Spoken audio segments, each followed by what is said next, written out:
Welcome to the evening show with Jackie Brambles. This is the home of great conversations with your favourite living legends of the 70s, 80s and 90s. Tonight, we have a twofer. Yep, two guests from one brilliant band.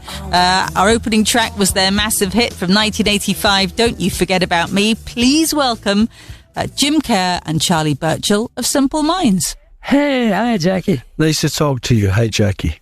Nice to talk to you again, Jim. I think we spoke last year when you were sort of out on the promotional circuit. I think you were in your lovely home in Italy at the time, and I found out when I talked to you then that not only did you guys meet up when you were young kids, but it's pretty much you stayed neighbours all the way through, and you live quite near to each other in Italy. Talk about not cutting the cord.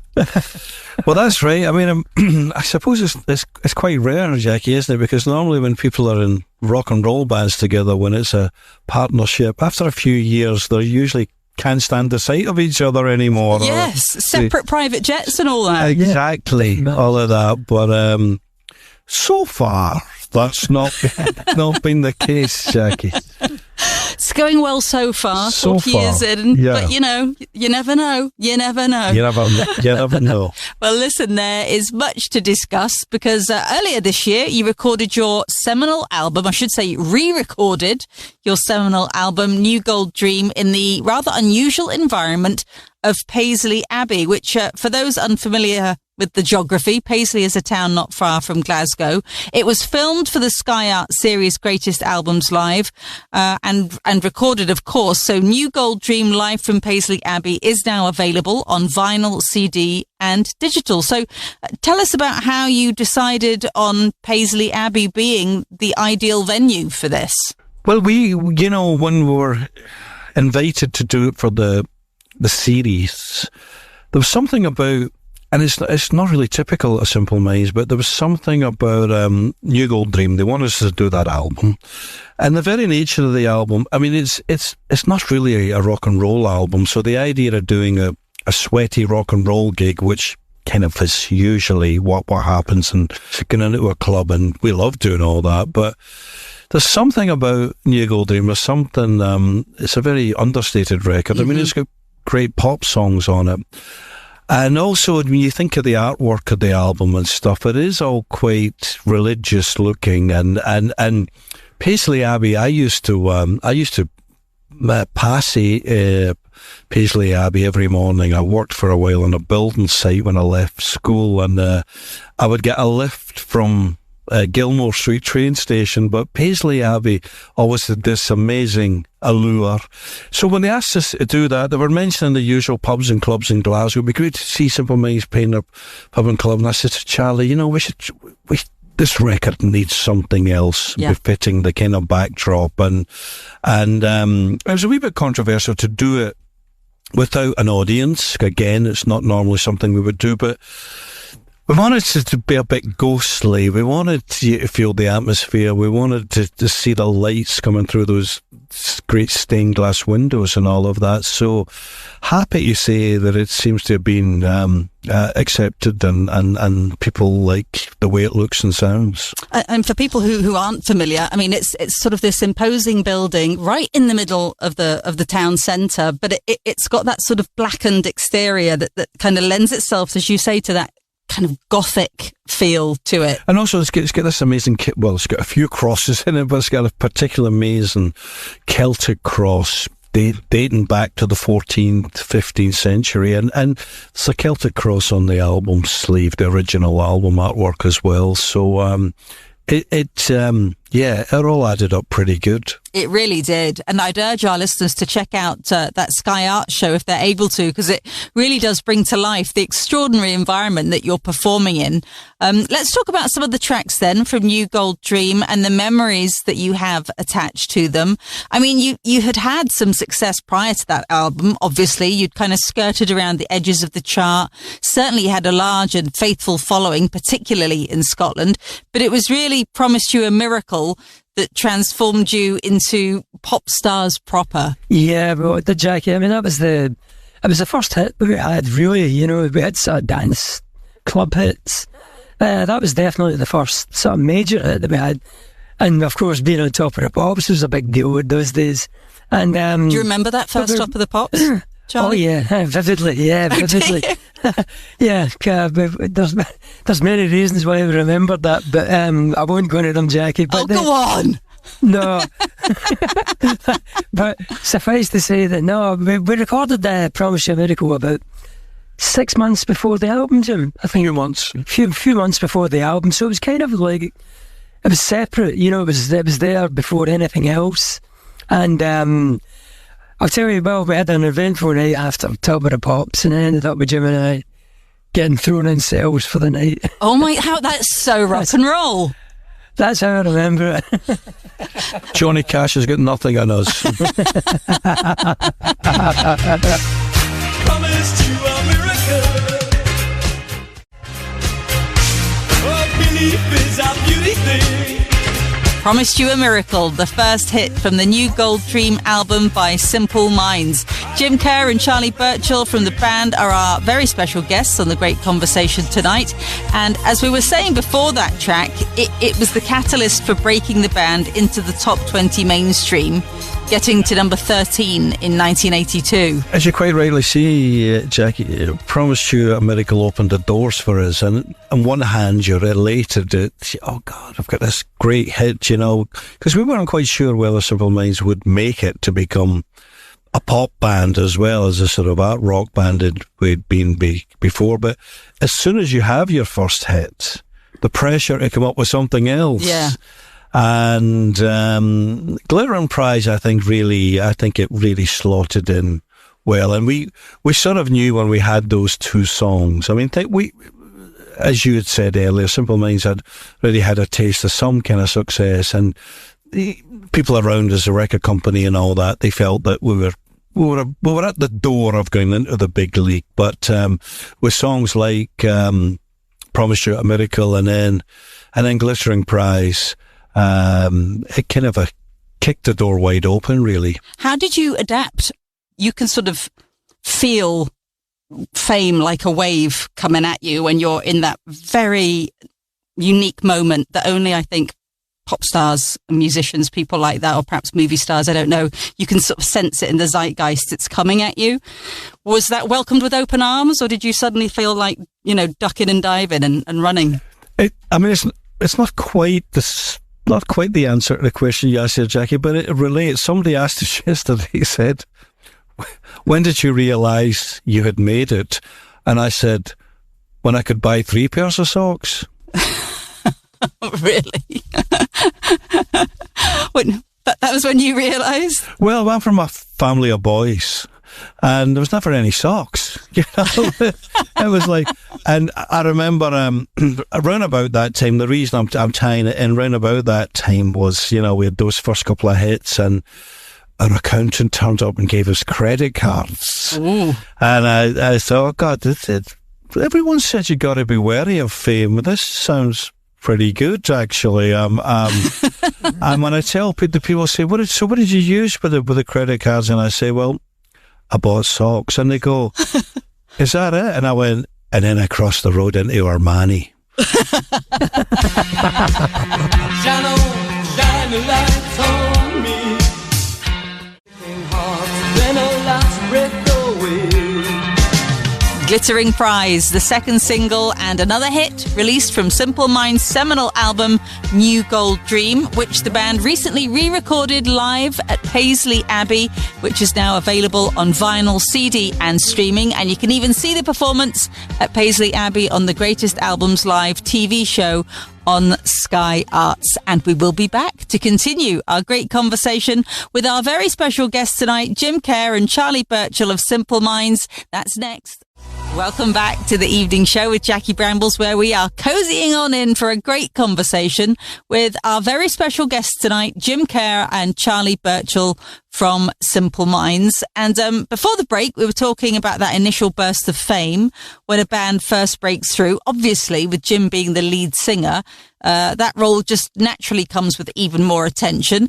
But how was it for you, Charlie, when you'd been on Top of the Pops and suddenly everybody in the country knows who Simple Minds are? Well, at the time, to be honest, Jackie, I think, personally, I would say, not really too conscious of, you know, what was going on. I was just kind of in the moment. And to be honest, I mean, I think everybody felt towards the end of New Gold Dream making the album that, no, this is, you know, it's definitely something, and we've crossed over into something that, you know, we became songwriters, and all that, we were aware of all that, but of course, you know, the album could come out and die, so nobody really knows what the future holds, but there was definitely an optimism from us, and we felt that we had definitely developed in that period, and it was a great feeling, and of course it ended up being borne out by the success of the album. Basically what he's saying, Jackie, is that he always thought he was a star, so he didn't. So when I had Jim on the show, Charlie, last year, we always ask if people can remember what the very first single that they bought was, and sometimes people are very honest, because quite often when you're a youngster and you first get pocket money, you kind of tend to, you know, go for unusual novelty records, and other people try to be very cool. I have to say kudos to Jim, who was very, very honest and admitted to it being chirpy, chirpy, cheap, cheap in his case. Middle of the road. Last night I heard my mama singing a song.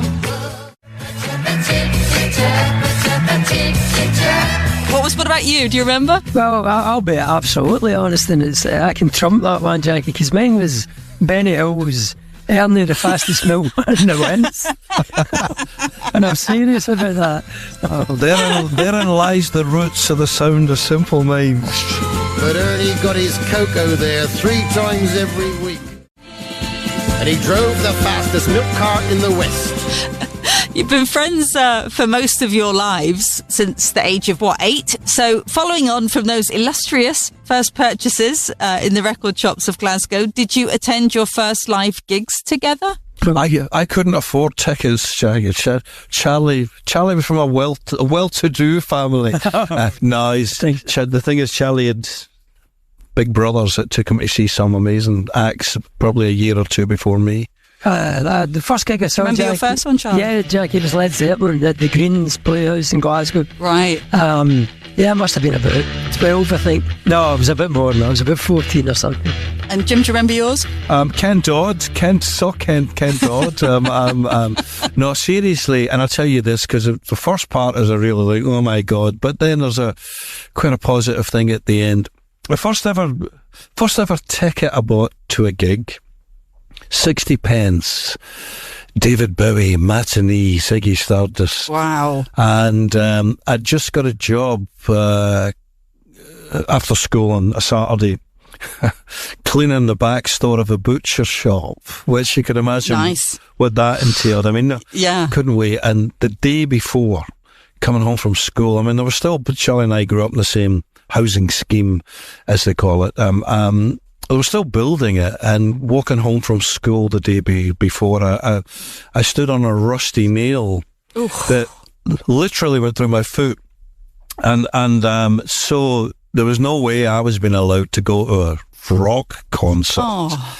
I was in crutches. So I mean, to be able to say you had a ticket for David Bowie, Ziggy Stardust, and you didn't see it, but you didn't see him. I didn't see it, but I swapped it with the guy who lived the floor below me. We lived in this tower block, and he had a ticket for Genesis. A few weeks later, Peter Gabriel was in the band, and that was just an amazing experience.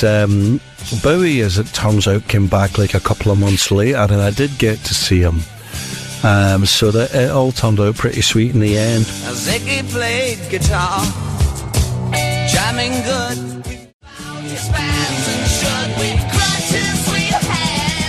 Ziggy Stardust from David Bowie, the first gig that J.Kerr should have seen, but for a rusty nail through the foot. Ouch. Glad you got around to it eventually.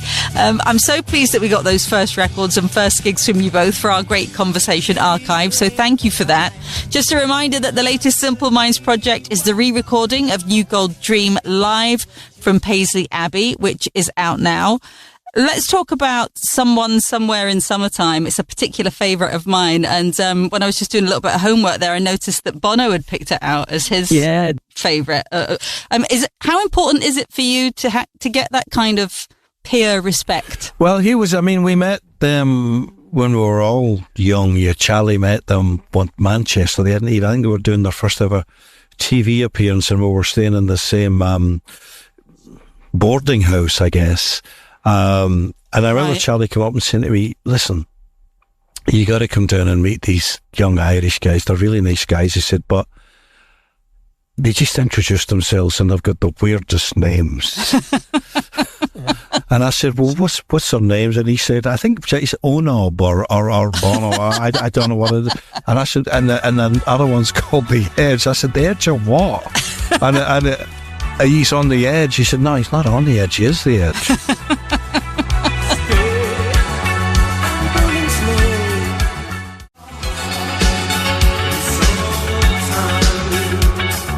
So we met them, and then, of course, through the years playing, and quite a few years later, when we did playing, festivals together, Bono always invited himself on stage to sing the chorus of that, and quite frankly, is that right? Quite frankly, it never ever sounded as good afterwards. It's brilliant that. That's so fun. Did you not know that? Would he just wander on? Kind of, yeah. You know what he's like. I mean, actually, I think he went. I think I was meant to introduce him, but kind of, he'll just walk off. He preempted it, did he? Oh no, I want to sing that line. So yeah. Well, if you were gonna gate crash from the Wings a U2 concert, which song would you both choose to do? Which is your favourite U2 one? For me, but I jammed to them one time in Glasgow, actually, but it wasn't the song that I would have loved to have done, which was that I did this track 40 with them. No, for me it would be With or Without You. Jim? Oh, countless, but probably I like Streets with No Name, Desire. Yeah. Just great.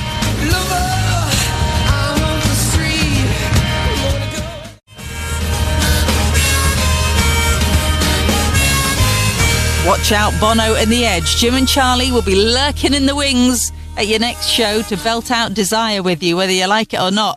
And we will be back to continue our great conversation with our very special guests, J.Kerr and Charlie Burchill from Simple Minds, next. Welcome back to the evening show with Jackie Brambles, the home of great conversations with living legends. And boy, are we delivering tonight big time with our very special guests from Simple Minds, J.Kerr and Charlie Burchill. And as well as the album, that's New Gold Dream, live from Paisley Abbey, going back out on a huge tour, kicking off in the new year. I think you're in New Zealand and Australia first, aren't you, before you get to the UK in March? Is that right? Yeah, that's right, in January, yes, Jackie. Yeah, it is. I saw you last year myself at the Glasgow Hydro, and without wishing to sound gushy, it's such a great show. Obviously, we kind of, if you go to a show, you're a fan of the music, so that's obviously a joy in itself to hear that being played live. But I think that I love there's so much humour in your show as well. Yeah, that's right. Which I really appreciated, and it's because we're all of a similar age. You were bashing out Promised You a Miracle, and I was about the same age buying it. So, and we've all come on that journey together. It's just lovely that you're just so relaxed and authentically being yourselves where you are in your lives now. I think the audience love it. Well, yeah, Jackie. I mean, it's funny. I feel that. I mean, obviously we're talking about Jim here, but I've been feeling that for a long time now, that, it does such an amazing thing when Jim does the anecdotes and just, because it brings everybody so much closer, and everybody, and then, there's this kind of attention taken out of it, and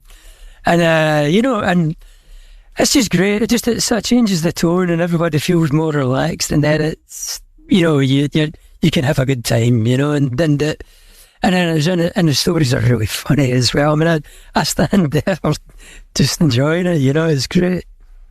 I love it, Jim. Yeah, you're just sort of doing your sort of well-known dramatic drops to the knees and then saying to the audience, okay, I'm going to try and get back up. Jack, I'll share a secret with you. That's a stand-in that does that. That's you'll notice the lights go low and someone a lot younger than me does that. It just can't. I don't know how many times I meet people. I always meet guys that go, I put my back out at a wedding. I was showing them I was doing the J.Kerr thing, and I put my neck out, and I'm always telling them, I said, I can't do it in real life. I can only do it when the adrenaline's flowing and I get all bendy. Another reason it's going to be a brilliant night out is that you're taking Delamitri on tour with you as your support. Is that just for here in the UK? They're doing the UK and Europe, and there's always great goodwill between the Glasgow bands, and yeah, always has been. There always has been, and the audience is going to get the benefit of that because they've got such good songs. So we're looking forward to that. It starts in New Zealand in January, and by the time we get here to the UK in Ireland, to be like middle of March. Post office clerks put up signs saying position closed. And nothing ever happens. Nothing Ever Happens, a brilliant track from 1990 by Delamitri, who'll be supporting Simple Minds on their UK tour in March. And if you've never seen them live, do yourselves a favour, go and see them. As I said earlier, I saw Simple Minds in Glasgow, guys, on your previous tour. And another thing I absolutely loved and appreciated so much was dare I say it, the mix of generations in the band, and the fabulous female musicians that you've got up there. Obviously fabulous male musicians too, but pretty unusual to see that kind of lineup, I have to say. Yeah, it's funny because I have to say, for us travelling and just touring, with these women, is a joy. I really mean it. It's the whole dynamic's so different, from all guy bands, and they're brilliant musicians, and they look fantastic. But just the whole thing takes on a different light. It's no longer just a rock concert. You have a different perspective of the whole thing. It becomes like a show, and obviously Sharice for drummer is so unbelievable. Yeah, and so visual. She's mesmerising, actually. Yeah, captivating. And like. Yeah, it's just brilliant to have that. She bosses us around. She's 5 feet, she's 30, and she bosses us around like you wouldn't believe. Which is great. She's fantastic. Was that intentional? Did you sort of set out when you needed to fill those roles within the band that this is what you were specifically looking for, or was it just happenstance that it went that way? Actually, gone way back, if you remember those. You remember the clip for Alive and Kicking with Robin Clark, a great singer, and when we toured after that, we extended the band, and so that was more backing singers, but then we had just over the years, female percussion and stuff. It would all be we stole them all from Brian Ferry, really.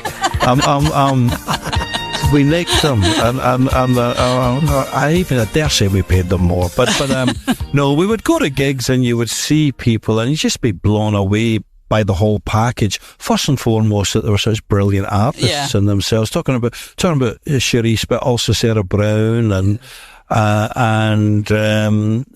obviously bringing people in as well. They bring new energy to it. Yeah, absolutely. What about, obviously you'll get asked over the years about the sort of musical heroes that you were inspired by, as lads. What about female artists as you were growing up, or as teenagers, or later in life, people that you've been blown away with, watching or working with them? Could you each give me sort of one that really, really sort of struck a chord? Jackie, man, hang on, you've got to say married them in my case. I was trying to gently step over that, Jim. I didn't just buy the record, Jackie. Or the T-shirt. You signed up. She's got a new record coming. So That's right. Yeah, Chrissy's just on her birthday.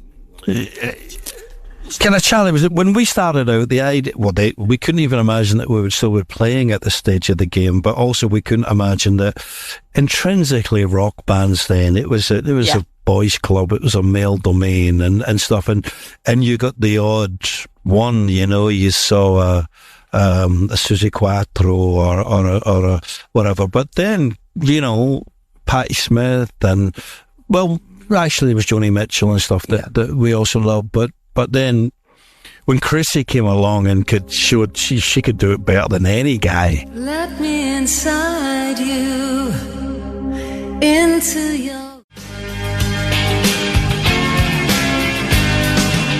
Chrissie Hynde, of course, the leading lady of that band, and also the leading lady in Jim Kerr's life when they were married many moons ago. And judging by the blatant plugging, Jim, you just did of Chrissy's new record, still on very familial terms. Guys, just before I let you go, final question we ask all our guests, along with their first records and first gigs, is to pick a track that you find yourself returning to often because it's always guaranteed to deliver the mood that you're seeking, or possibly the memory that you're reliving. What would that be for you, Charlie? For me, Jack, it would be The Man Who Sold the World by David Bowie. That was one of the first albums that we had, my brother and I, and we played it to death. But that track in particular had such an atmosphere for me. I couldn't understand it. At the time, I had no idea what he was on about, but just the atmosphere it evoked was really, to me, really impressionable, and that track in particular sums up the record for me.